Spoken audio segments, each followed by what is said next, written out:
নমস্কার বন্ধুরা, আজকে জানবো শ্রাবণ মাসে কেন সবুজ চুড়ি পরা হয়। সবুজ চুড়ি কি আধ্যাত্মিক রহস্য, নাকি এর পিছনে অন্য কোনো কারণ রয়েছে? আপনারা দেখেছেন শ্রাবণ মাস শুরু না হতে হতে বাজারে সবুজ চুড়ির ঢল। আবার কিছু কিছু মানুষকে দেখাও গেছে সবুজ শাড়ি, জামা, ওড়না, বিশেষ করে সবুজ চুড়ি। অনেক লোক ভাবে এটা কি শুধু পরম্পরা, নাকি সৌন্দর্য রাখার জন্য। আসলে এটা কি জানবো আজকের ভিডিওতে। মূল পর্বে যাওয়ার আগে আপনাদের কাছে অনুরোধ রইল চ্যানেলটিকে লাইক করে সাবস্ক্রাইব করে দেওয়া। তাহলে চলুন শুরু করা যাক আজকের ভিডিও। এই সবুজ চুড়ির পিছনে কি আধ্যাত্মিক তাৎপর্য রয়েছে? বলা হয়ে থাকে শ্রাবণ মাসে মা পার্বতী ও ভোলেনাথের সব থেকে প্রিয় মাস। এই মাসে মা গৌরী ভগবান শিবকে কঠোর তপস্যার মাধ্যমে তাকে স্বামী হিসাবে পেয়েছিলেন। সব তো হলো, তাহলে শ্রাবণ মাসের এই সবুজ চুড়ির কি সম্পর্ক? সবুজ চুড়ি হলো প্রকৃতির রং। এই রংটি চোখের জন্য তো ভালোই, শুধু তাই নয়, মনকেও শান্তি দেয়। কিন্তু হিন্দু ধর্মাবলম্বীদের মধ্যে সবুজ রঙকে শুভতা, সমৃদ্ধির মধ্যে ধরা হয়েছে। এ মানা হয় যে যখন কোনো মহিলা শ্রাবণ মাসে সবুজ চুড়ি পরেন, তখন মা পার্বতীর আশীর্বাদ লাভ করেন আর তাদের দাম্পত্য জীবনও সুন্দর হয়ে যায়।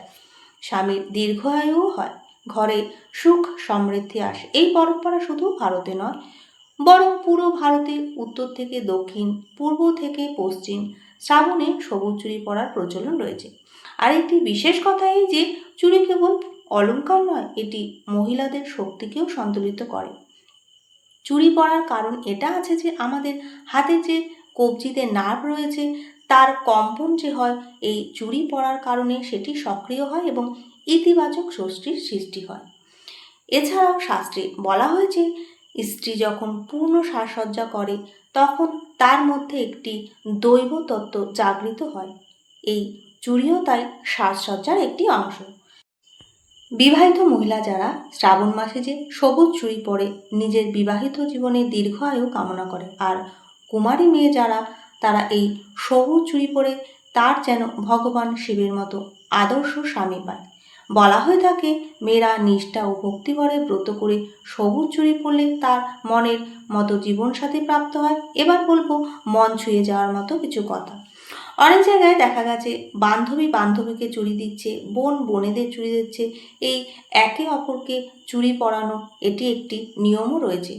কেবল এটা সৌন্দর্য নয়, বরং একে অপরকে সৌভাগ্য, সৌন্দর্য এবং প্রেম কামনার পরম্পরাও বটে। কোথাও কোথাও দেখা গেছে শ্রাবণে চুড়ি উৎসবও মানানো হয়ে থাকে। প্রত্যেক মন্দিরে শিব ও পার্বতীর বিশেষ পুজোও করা হয়ে থাকে। মহিলারা সবুজ চুড়ি পরে মেহেন্দি পরে, লোকগীতিও গান করে। এতে শ্রাবণ মাসকে আরও দিব্যতার অনুভব হয়। জ্যোতিষশাস্ত্রে বলা হয়েছে সবুজ রং বুধের সঙ্গে সম্পর্ক। তাই বুধ গ্রহ আমাদের বুদ্ধি, সঞ্চার, ব্যবসার সাথে যুক্ত। তাই সবুজ রং ধারণ করলে বুধ মজবুত হয়, ধন, ব্যবসা এবং সৌভাগ্য বৃদ্ধি হয়। তাই যদি সবুজ রং ব্যবহার করেন, এটি একটি ধার্মিক পরম্পরা, ইতিবাচক শক্তি ও শুভ সংকেত দেয়। তাহলে আপনি এই সবুজ চুড়ি কবে পরবেন? এই চুড়ি আপনি শ্রাবণ সোমবারও পরতে পারেন, এছাড়া হরিয়ালি তিজের দিনেও আপনি পরতে পারেন। এই সবুজ চুড়ি শুধু পরম্পরা নয়, জ্ঞান, বিজ্ঞান, আধ্যাত্মিক, ইতিবাচক শক্তির সঙ্গেও যুক্ত বটে। সব রকম বস্তু, সব রকম রং কোনো না কোনো ইতিবাচক শক্তির সাথে যুক্ত থাকে। তাই এই শ্রাবণ মাসে নিজেও চুড়ি পরুন, আপনার মা, বোন, বন্ধু সবাইকে চুড়ি উপহারও দিতে পারেন।